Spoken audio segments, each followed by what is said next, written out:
बच्चों क्या हाल है। और मैं विक्की सिंह एसवीपी इंस्टीट्यूट में आपका स्वागत है। तो फाइनली आप अपना सपना जी रहे हैं और एमबीबीएस कॉलेज में आपका एडमिशन हो चुका है, और या तो आप एडमिशन ले चुके हैं या एडमिशन प्रोसेस के लिए जा रहे हैं, या तो क्लासेस चालू हो चुकी हैं या क्लासेस स्टार्ट होने वाली हैं। और ये पोजीशन है जो मैं आज इस वीडियो को बना रहा हूँ। इस वीडियो को तो आगे भी बहुत लोग देखते ही रहेंगे, तो ये वीडियो बहुत इंपॉर्टेंट होने वाला है एमबीबीएस फर्स्ट ईयर वाले बच्चों के लिए। क्यों? क्योंकि इस वीडियो से आपके बहुत सारे पैसे बचने वाले हैं। क्योंकि जो चीज़ आप आगे जाकर रिग्रेट करने वाले हैं वो चीज़ से मैं आपको इस वीडियो में ही बचाने वाला हूँ। ठीक है, मतलब जिन चीज़ों पे, अननेसेसरी चीज़ों पे आप इन्वेस्ट करेंगे, जहाँ पर आपका काफ़ी पैसा खर्च हो जाएगा, तो वो करने की ज़रूरत आपको नहीं है। वो कौन सी चीज़ें हैं, इसीलिए ये वीडियो है। वीडियो को लाइक, चैनल को सब्सक्राइब ज़रूर कर दें अगर फर्स्ट टाइम आ रहे हैं तो, और पुराने सब्सक्राइबर हैं तो लाइक तो कर ही देना। चलो, सबसे पहली चीज़ है जो बड़ी ओवर हाइप्ड चीज़ है वो है आईपैड या लैपटॉप। खैर, लैपटॉप भी अब ट्रेंड से धीरे धीरे गायब हो गया है, अब है आईपैड। क्या एमबीबीएस स्टूडेंट को आईपैड लेना ही चाहिए? बिकॉज वीडियोस में हम देखते हैं तो बच्चों के हाथ में आईपैड होता है, जिससे वो नोट्स बना रहे होते हैं या पीडीएफ आपको शेयर कर रहे होते हैं या यूट्यूब वीडियोस बनाते हैं। सो इज़ इट नेसेसरी और नॉट? देखो, सबसे पहली बात, हर किसी की फाइनेंशियल कंडीशंस, हर किसी की पेरेंटल एंड होम कंडीशंस बिल्कुल अलग अलग हैं। अगर आपके पास good enough amount of money है, मतलब आपके पास बजट है कि आप आईपैड पर खर्च कर सकते हैं, तो iPad is not a bad thing. आप आईपैड ज़रूर खरीद लें, कोई दिक्कत नहीं है। क्या ये एक नेसेसिटी है? नहीं, ये एक नेसेसिटी नहीं है। क्या एमबीबीएस फर्स्ट ईयर को बिना आईपैड के नहीं निकाला जा सकता? ये भी बस एक झूठ है। हाँ, ये आपकी स्टडीज़ को कुछ कन्वीनियंस ज़रूर प्रोवाइड कर सकता है, मतलब आपको कुछ सुगमता ज़रूर दे सकता है, कुछ हेल्प आपको ज़रूर कर सकता है। क्या इतना इंपॉर्टेंट नहीं है कि आपकी एमबीबीएस इसके बिना पूरी ना हो पाए, या फर्स्ट ईयर में आप बहुत स्ट्रगल करने वाले हो? अगर बजट नहीं है तो अपने माँ बाप को, या आप एक पेरेंट हैं तो अपनी जेब को इतना स्ट्रेस देने की ज़रूरत नहीं है कि आप एक आईपैड नहीं ले सकते। एक अच्छा फ़ोन इनफ है, एक अच्छा स्क्रीन वाला फ़ोन जिसका कैमरा ठीक ठाक क्लियर हो, जो कि आजकल मार्केट में 15 से 20 हज़ार रुपये में बहुत सारे ऑप्शंस अवेलेबल हैं, जिसकी कोई लिमिट नहीं है इंडियन मार्केट में इस टाइम। अच्छा, एक्चुअली आईपैड को मैं क्यों बोल रहा हूँ कि एक नेसेसिटी नहीं है, और हो तो ठीक है, नहीं हो तो भी कोई फ़र्क नहीं पड़ता। बिकॉज अगर आप बुक्स कैरी करते हैं तो आप बुक्स की जगह पीडीएफ कैरी कर सकते हैं आईपैड में। ठीक है, तो वो बुक का बोझ कम हो जाएगा आपके कंधों से। और नोट पैड जो होता है, मतलब आप रजिस्टर जो कैरी करते हैं, उसकी जगह आप अपने आईपैड पे नोट्स बना सकते हैं, तो ये बोझ और कम हो जाता है। और ज़्यादा पेजेस नहीं भरेंगे, मोटी मोटी मतलब शेल्फ नहीं भरेंगी आपकी। आईपैड आपके नोट्स को एक ही जगह पर ले आएगा, तो ये कन्वीनियंस है आपके पास उससे। और दूसरा, वो वाईफाई से कनेक्टेड होता है, तो कोई भी इन्फॉर्मेशन आपको ऑनलाइन चाहिए होती है तो आप नोट्स बनाते हुए या पढ़ाई करते हुए एकदम से निकाल सकते हो। ये उसका फ़ायदा है। लेकिन अगर आप अफोर्ड नहीं कर सकते तो मैं एक तो सिंपल सी चीज़, जो मैं हर चीज़ मतलब मैं खुद की बात कर रहा हूँ। I have iPad, I have mobiles, मेरे पास वो सारे रिसोर्सेज हैं जो कि होने चाहिए, but I still use a note pad और पेन का यूज़ करता हूँ, और हर चीज़ को लिख कर ही आपको बताता हूँ, या अपने नॉर्मल पढ़ाई हुई कोई भी चीज़, मेरी आदत है चीज़ों को लिखना। ये आदत आपको बहुत काम आएगी, क्योंकि अगर आप अपने लेक्चर हॉल में बैठकर नोट सिर्फ आईपैड पर लिख रहे हैं, ठीक है, उसके साथ अगर आप मतलब पेन से लिखने की आदत आपकी कम होती ही चली जाएगी, तो याद रखना यूनिवर्सिटीज़ के एग्जाम के आंसर्स लिखने में आपको बहुत परेशानी आएगी, जिस वजह से आपके मार्क्स कम आएंगे या बैक वगैरह भी आपको लगेगी। ठीक, एनाटॉमी के लेक्चर्स को सिर्फ और सिर्फ वीडियो डायग्राम में देखकर काम नहीं चलता, जब तक आप उन डायग्राम को विजुअलाइज करने के बाद बनाकर ना देख लें। बेस्ट टू बेस्ट प्रैक्टिस तो यही है। तो एक नोटपैड आपके पास ज़रूर होना चाहिए जिस पर आप लिखकर प्रैक्टिस करें, ताकि आपकी आंसर राइटिंग की प्रैक्टिस खत्म ना हो। क्योंकि अगर ऐसा हुआ तो यूनिवर्सिटी एग्जाम में या एग्जाम्स में आपको बड़े आंसर्स लिखने में 101% परेशानी आने वाली है, और आपके डाउनफॉल का ये कारण ज़रूर रहेगा। दूसरा, आईपैड के फ़ायदे तो आपने देख लिए, नुकसान ये होता है कि वो इंटरनेट से जब जुड़ा हुआ है तो उस पर नोटिफिकेशन नेटफ्लिक्स की भी आएंगी। बड़ी स्क्रीन पर आप यूट्यूब वीडियोस देखना भी पसंद करेंगे, तो मूवीज़ देखना भी पसंद करेंगे।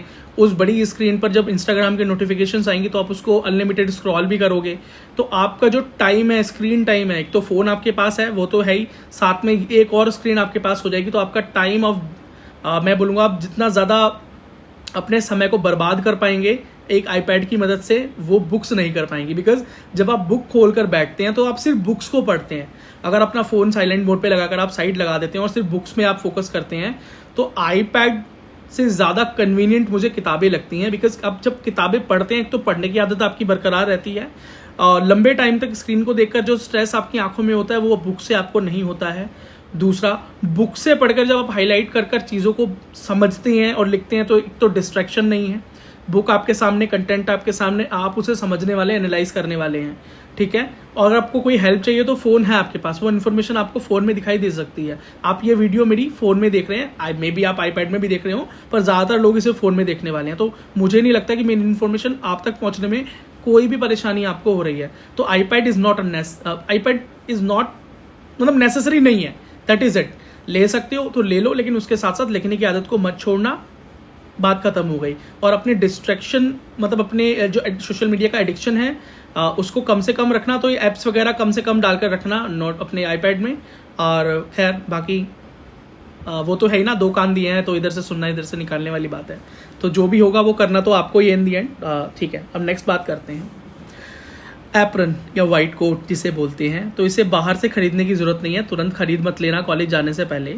हर कॉलेज के आसपास या कॉलेज के अंदर ही टेलर की दुकान होती है जो आपको एप्रन बनाकर देते हैं, और जो आपका लोगो होता है इस कॉलेज का वो भी आपको छपा हुआ उसके अंदर मिल जाता है, तो वो काफ़ी कन्वीनियंट रहता है। और आपके कॉलेज में हाफ स्लीव चलता है या फुल स्लीव चलता है, ये इन्फॉर्मेशन भी आप वहाँ पर जाकर ले लें तो ज़्यादा अच्छा रहेगा। और कॉलेज के आसपास से लोगे तो सस्ता भी पड़ता है और बेस्ट टू बेस्ट बन जाता है। कम से कम 2 तो ले ही लेना, ठीक है। कोई काफ़ी गंदा हो जाता है तो 2 तो ले ही लेना, ठीक है ना।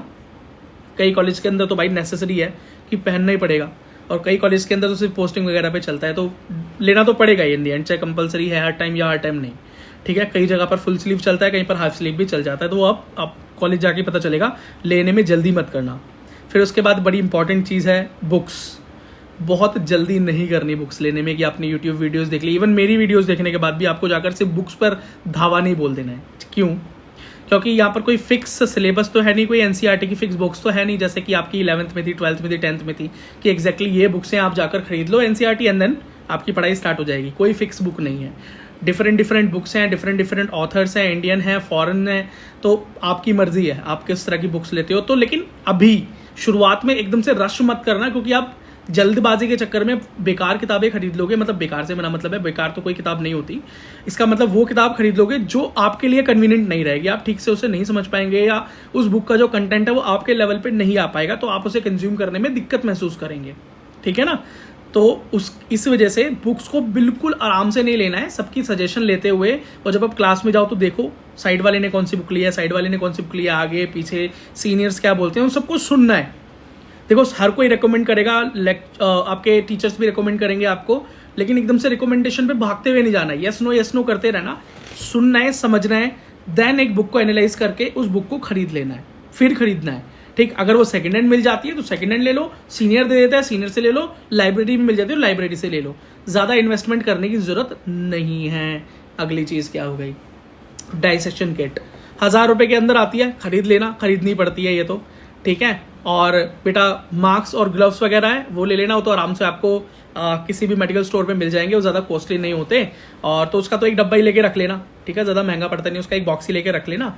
और खैर वो बहुत ज़्यादा कॉस्टली नहीं पड़ता। अब कोरोना के टाइम के बाद तो सबको पता है कि किस तरह से मिलते हैं, अब तो उनकी वैल्यू और भी कम हो चुकी है। बोन सेट, हड्डियों का ढांचा जैसे बोलते हो आप, जो विक्रम का बेताल होता है पीछे, उसे लेने की ज़रूरत नहीं है, ठीक है। वो एक तो महंगा पड़ता है, ओरिजिनल तो बहुत ही महंगा है, उसकी जो कॉपी होती है ना, प्लास्टिक कॉपी जिसे बोलते हैं, वो ज़रूरी नहीं है कि आप ले लो, ठीक है। क्यों? क्योंकि आप उसे लोगे, आपके एक तो बजट फ्रेंडली नहीं है, आपका पैसा खर्च हो जाएगा, और ऊपर से आपका किसी बेनिफिट में आएगा नहीं, सिर्फ वो मांगने में चलेगा, भाई उसके पास बोन सेट है उससे देख लेते हैं, है ना। तो ऐसा होगा कि ग्रुप बन जाएगा आपका, जब बोन सेट की ज़रूरत पड़ेगी, जब एक ग्रुप बन जाएगा। और वैसे भी आपके हॉस्पिटल में तो आपको एक bone set, original bone set provide किया ही जाएगा, जिससे आप पढ़ाई कर सकते हो, तो आप कभी जाके उसको एनालाइज कर सकते हो। घर के लिए आप एक ग्रुप बनाकर बोन सेट खरीद लेना, ठीक है, और आराम से आपकी पढ़ाई हो जाएगी। स्टेथोस्कोप आपको लेना है नहीं लेना, खैर फर्स्ट ईयर में उसकी इतनी ज़्यादा ज़रूरत तो नहीं होती, अगर कोई सीनियर दे दे तो ले लेना, घर में है अगर पापा मम्मी डॉक्टर हैं तो उनका ले लेना, ठीक है। लेकिन बहुत महंगा स्टेथो लेने की कोई भी ज़रूरत नहीं है।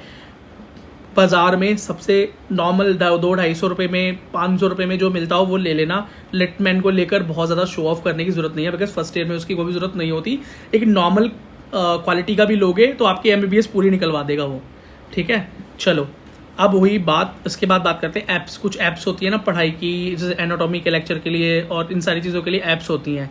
MBBS प्रिपरेशन के लिए, नेक्स्ट एग्जाम हो रहा है उसके लिए, या नीट PG के लिए, तो किसी भी ऐप का सब्सक्रिप्शन अभी एकदम मत ले लेना, बिल्कुल मत लेना। अभी शुरू के 3-4 महीने बिल्कुल भी मत ले लेना। ना तो आप पढ़ने वाले हो, ना तो उनमें टाइम देने वाले हो, फालतू का आपका पैसा बर्बाद हो जाएगा। कोई कितना भी आपको बोले मत लेना कि 3D एनाटॉमी वाला ऐप है, इसमें सब कुछ ऐसे ऐसे दिखाई देता है। नहीं लेने का भाई, नहीं लेने का, अभी नहीं लेने का। पैसा इन्वेस्ट मत करो, ठीक है। और फालतू की किताब किसी के भी इंस्ट्रक्शन पे ले मत लेना, नहीं तो वो सिर्फ धूल खाएंगी पड़ी हुई, ठीक है। उस लालच, मतलब क्या होगा, जल्दबाजी के चक्कर में आप उन बुक्स को खरीद लोगे और वो सिर्फ ढेर लगाएगी और कुछ भी नहीं होगा।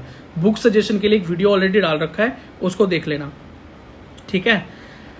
अब सीधी सी बात है, मेरी आपको इंस्ट्रक्शन यही है कि बुक्स को पढ़ने की आदत डालनी है आपको, क्योंकि सेल्फ स्टडी है जो आपको पार लगाएगी आपकी नैया, है ना।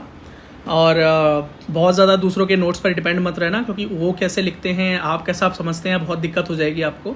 तो सेल्फ स्टडी को शुरू से ही हथियार बनाकर चलना है आपको। और टाइम बहुत जल्दी जल्दी जाता है, पता नहीं चलता कब 1 साल ख़त्म हो गया, कब आपके एग्ज़ाम्स आ गए, कब, मतलब लगता है कि मज़े मज़े में बहुत टाइम निकल गया। ऐसा होता है और ये सच है। नीट एग्ज़ाम में भी आपने देखा होगा कि 1 साल कैसे निकल गया, आपको समझ में भी नहीं आया। और लेक्चर्स में ध्यान देना है। फर्स्ट ईयर में लेक्चर्स को ज़्यादा बंक नहीं मारना है। लेक्चर में जब बैठो तो आपका ध्यान लेक्चर में होना चाहिए, आपका टीचर क्या बोल रहे हैं, क्योंकि हम जो चीज़ें सुनते हैं वो जब हम एग्जाम में आंसर लिख रहे होंगे तो वो चीज़ें रिकॉल होती हैं। जो आप सामने देख रहे हो, जो कुछ किताबें में लिख रहे हो, वो चाहे आप लिख पाओ ना लिख पाओ, लेकिन अगर आप ध्यान से सुन भी रहे हो तो अगर उससे मिलता जुलता कोई चीज़ आ जाएगी तो कहीं ना कहीं आप आंसर को एलेबोरेट कर सकते हो, लिख सकते हो। डिपेंड करता है आपने सुना है। अगर आपने सुना ही नहीं, लेक्चर में ध्यान ही नहीं था, गपशप चल रही थी साइड में, फ़ोन चल रहा था नीचे, तो सब बर्बाद हो जाएगा। तो ये काम मत करना। अब तक जो मजाक मस्ती थी चल गई, अब सीरियस होकर आपको पढ़ना पड़ेगा, क्योंकि अगर एक अच्छा डॉक्टर नहीं बने तो आगे जाके अच्छा करियर नहीं बनेगा। नेक्स्ट एग्जाम है आपके सामने, अगर हुआ तो, नहीं तो नीट PG तो है ही, वो भी क्लियर करना है, उसमें अच्छा रैंक लाना है। तो बिना पढ़े तो होने वाला नहीं है, नहीं तो उसके लिए भी फिर ड्रॉप, ये सारी चीज़ें चलती रहेंगी। खाली MBBS से तो काम चलने वाला है नहीं, आपको पता है आजकल। और जब तक आपकी MBBS पूरी होगी, जब तक तो नंबर ऑफ MBBS कैंडिडेट्स इतने ज़्यादा हो जाएंगे कि आप सोच भी नहीं सकते, बहुत हो जाएंगे, है ना। खैर ये फील्ड स्लो नहीं पड़ने वाला, लेकिन इस फील्ड के अंदर कंपटीशन जरूर बढ़ने वाला है आगे जाके कमाई को लेके, समझ लो। इस टाइम भी बहुत है। अगर एक नॉर्मल पोस्ट में निकलती है MBBS लेवल पे तो भीड़ लग जाती है, हॉस्पिटल्स में भीड़ लग जाती है, सच बता रहा हूँ, भीड़ लग जाती है। तो आपको स्पेशलाइज्ड होना पड़ेगा, तो अच्छा पढ़ना पड़ेगा, आपके कॉन्सेप्ट अच्छे होने चाहिए, है ना। तो इसीलिए अभी से फर्स्ट ईयर से नॉर्मल 2-3 घंटे 2 घंटे एटलीस्ट एक दिन में निकालने की कोशिश करना पढ़ाई के लिए। और लेक्चर्स को जरूर सीरियस लेना।